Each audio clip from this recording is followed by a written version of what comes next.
What's the next one? An unlikely visit. Resolved to leave England for the Cape, Hannah's outlook changes as a mysterious visitor drops by. Huh?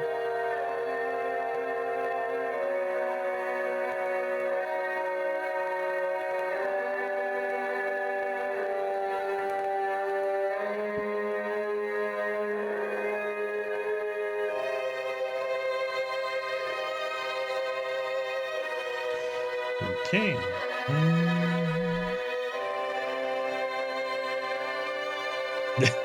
Caloria. The gym difficulty.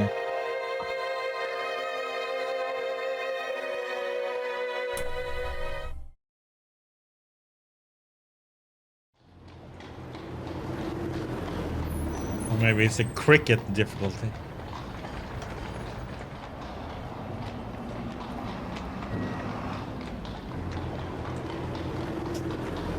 Or I can have a piece of chocolate.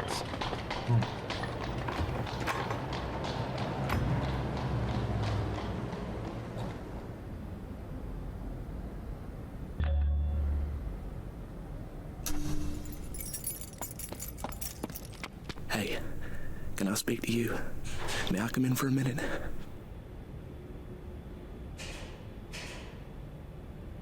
But you know, I knew it.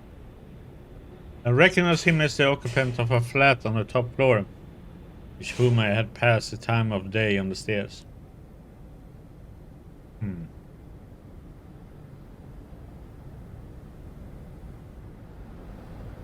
Yeah, I had to go to the fridge and get the chocolate. He was slim, with a short brown beard and small, gimlety. What the heck is that word? Gimlety blue eyes. Never heard that word.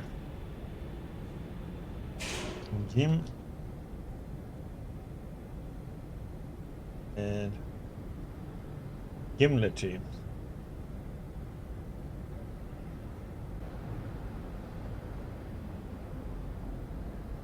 So it's like a piercing or penetrating. Never heard that word before.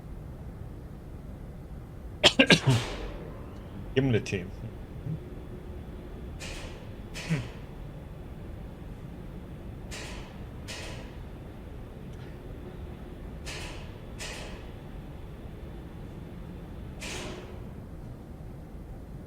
It means like piercing or penetrating. I had to Google it. Curious to what it meant, because I never heard that one before. That was interesting. His hand was pawing at my arm. I motioned him in. You, buddy.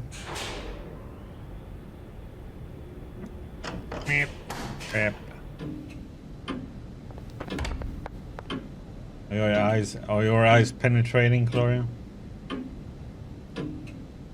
No sooner was he over the threshold than he made a dash for my back room where I used to smoke and write my letters. Then he bolted back. Is the door locked?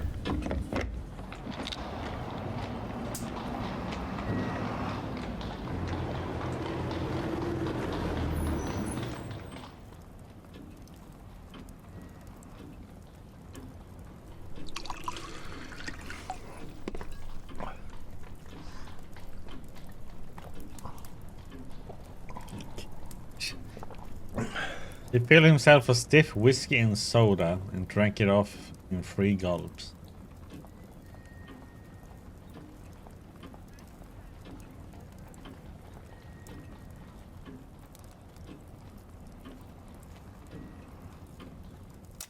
I sat down in an armchair and lit my pipe.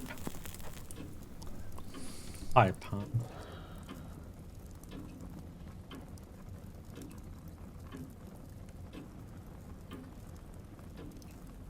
I only known 2 people in my life that actually smoked pipe. I was pretty certain that I had to deal with a madman.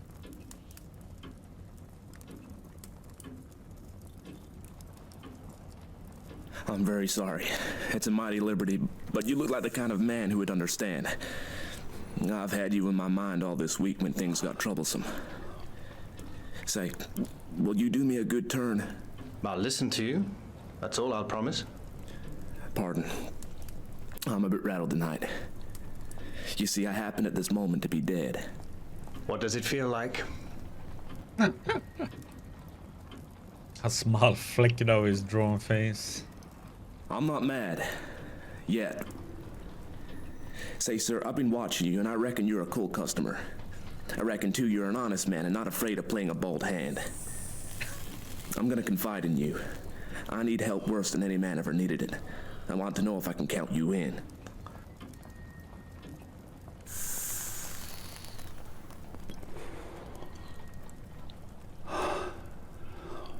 Get on with your yarn and I'll tell you.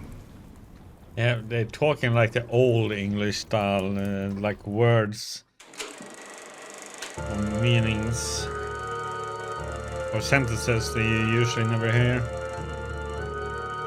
Today, Franklin P. Scudder was after college being pretty well off, he started out to see the world.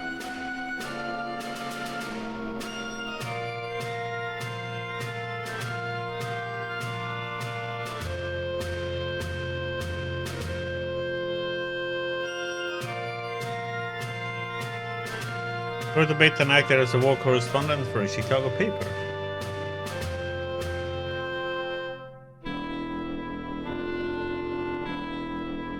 He had played about with politics at first for interest and then because he couldn't help himself. Then he made his discovery. Yeah, the Greeks are evil, yeah, exactly. That's why he ran and drove away from the Greeks. See, he was down in Greece, and then he has turned around.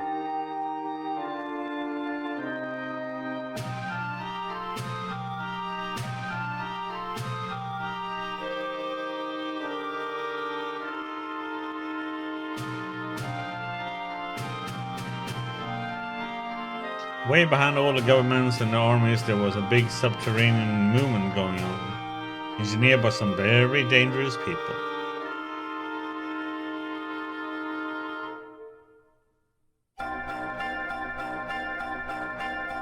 Sort of educated anarchists that make revolutions. And behind them were financiers who were playing for money.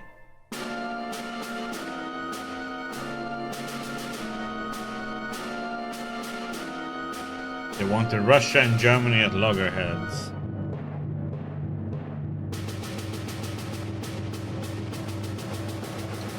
Everything would be in the melting pot. The anarchists looked to see a new world emerge, while the capitalists would make fortunes by buying up wreckage. Scudder had himself convinced that Jewish men were behind it all.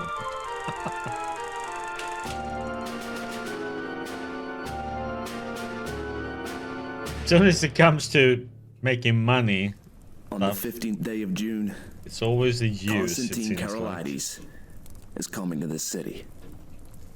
The British Foreign Office has taken to having international tea parties, and the biggest of them is due on that date. Now, Karolides is reckoned the principal guest, and if my friends have their way, he will never return to his admiring countrymen. Set up for that, for I had been reading about Karolides that very Karolides that very afternoon.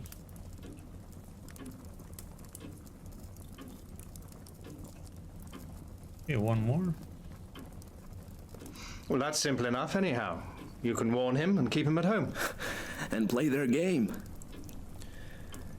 If he does not come, they win, for he's the only man that can straighten out the tangle. And if his government are warned, he won't come, for he does not know how big the stakes will be on June the 15th. I was beginning to get interested in the beggar. And what about the British government?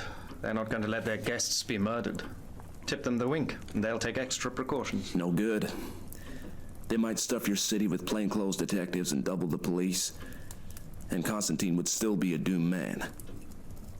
He'll be murdered by an Austrian, and there'll be plenty of evidence to show the connivance of the big folk in Vienna and Berlin.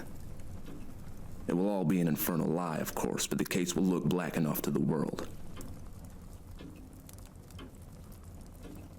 But it's not gonna come off if there's a certain man alive right here in London on the 15th day of June. And that man is gonna be your servant, Franklin P. Scudder. Scudder. I was getting to like the little chap. His jaw had shut like a rat trap, and there was the fire of battle in his gimlety eyes.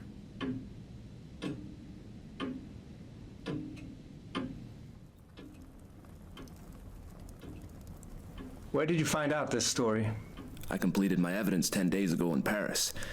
I can't tell you the details now, for it's something of a history. But when I was quite sure in my own mind, I judged it my business to disappear. And I reached this city by a mighty queer circuit. Till yesterday, I thought I had muddied my trail some, and was feeling pretty happy. Then...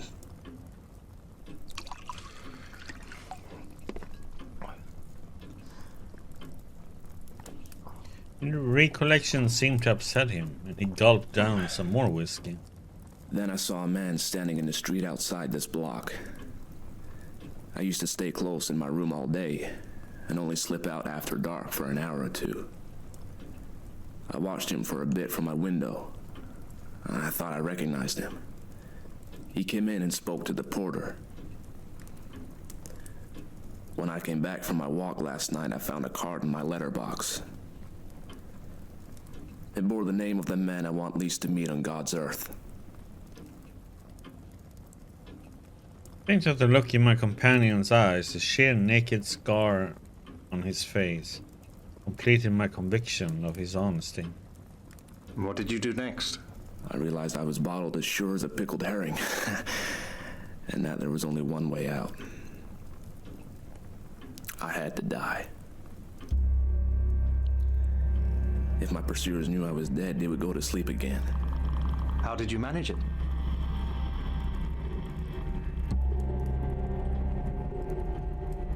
Scudder died. Step 1. I told the man who valets me that I was feeling pretty bad and got myself up to look like death. That wasn't difficult, no slouch as disguises. Step 1. Convince Porter illness requires disguise, makeup, clay, too much, ripped gown. I have run out of clay. Okay. Step 2. Then I got a corpse. You can always get a body in London if you know where to go for it. I fetched it back in a trunk on the top of a four-wheeler, and I had to be assisted upstairs in my room. Where to find a corpse? Graveyard, Highgate Cemetery. Transport, stairs, so helpful. Cabby, carriage. Okay. Step 3 then. I had to pile up evidence for the inquest, so I went to bed and got my man to mix me a sleeping draught. Then I told him to clear out. He wanted to fetch me a doctor, but I swore some and said I couldn't abide leeches. There will be an inquest, need to supply evidence, feign death, sleeping draught, who to administer it.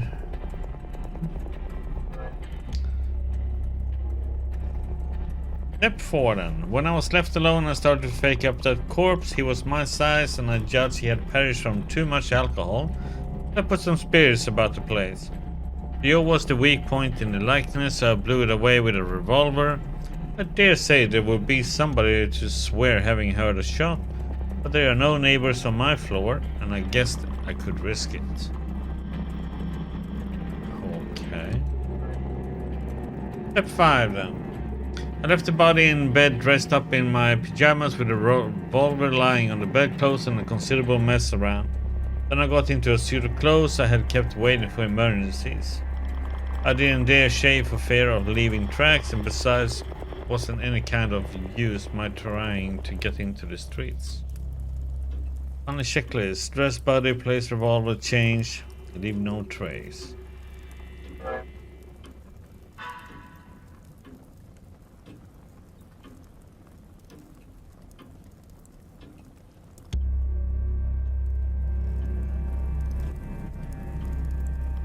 I had had you in my mind all day, and there seemed nothing to do but to make an appeal to you. I watched from my window till I saw you come home, and then slipped down the stair to meet you.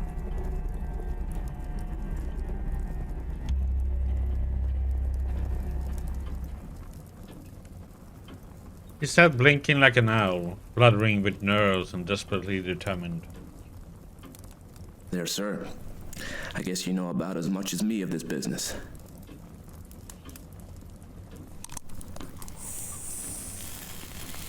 Okay.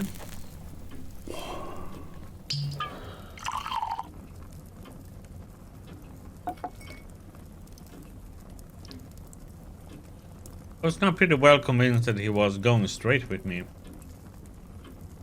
Hello, Memphis. Now we finished with Enclave. I only had 2 missions left to do. They were short.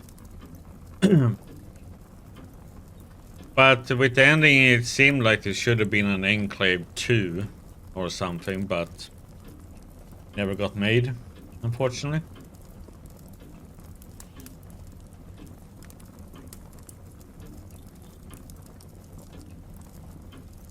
It was the wildest sort of narrative, but I had heard in my time many steep tales which had turned out to be true. And if he had wanted to get a location in my flat and then cut my throat, I would have pitched a mile of yarn.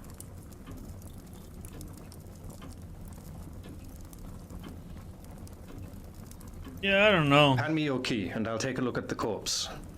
Excuse my caution, but I'm bound to verify a bit if I can. I reckon you'd ask for that. But I haven't got it. It's on my chain on the dressing table. I had to leave it behind, for I couldn't leave any clues to breed suspicions. The gentry who are after me are pretty bright-eyed citizens. You'll have to take me on trust for the night, and tomorrow you'll get the proof of the corpse business right enough.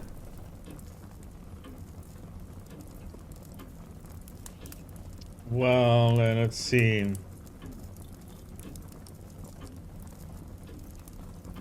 How were they made?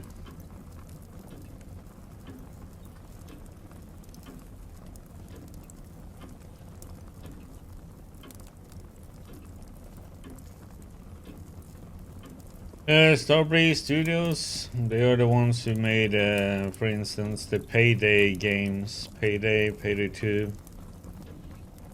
Then they done Overkill's The Walking Dead.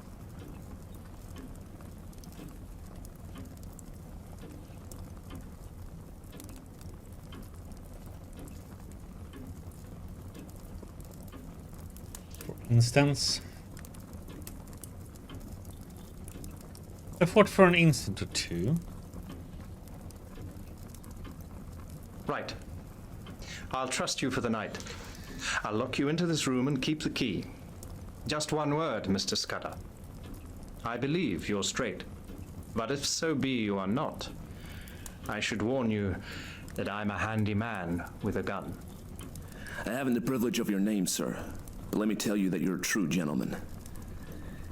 Now, I'll thank you to lend me a razor.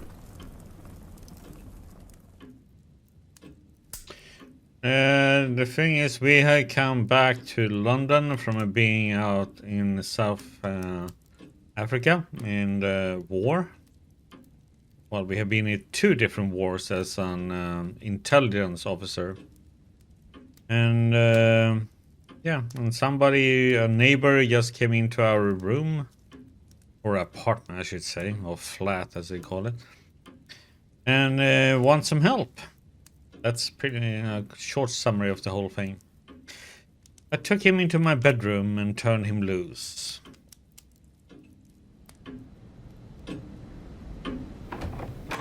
In half an hour's time, a figure came out that I scarcely recognized. My hat, Mr. Scudder.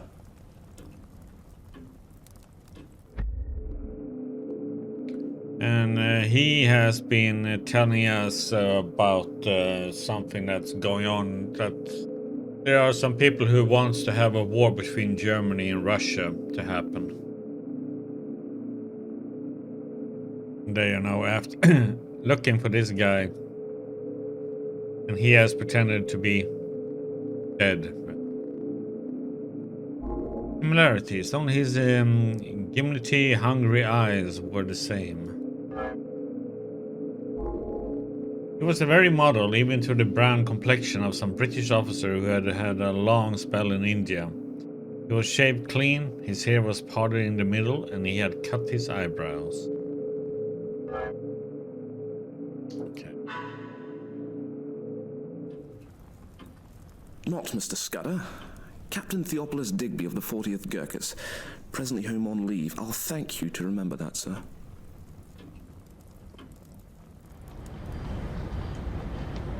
Made him up a bed in the smoking room and sought my own couch, but more cheerful than I had been for the past month. Things did happen occasionally, even in this god-forgotten metropolis.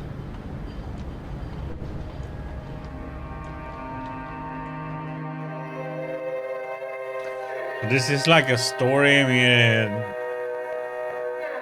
well, we don't know much yet since this is like very early in the game.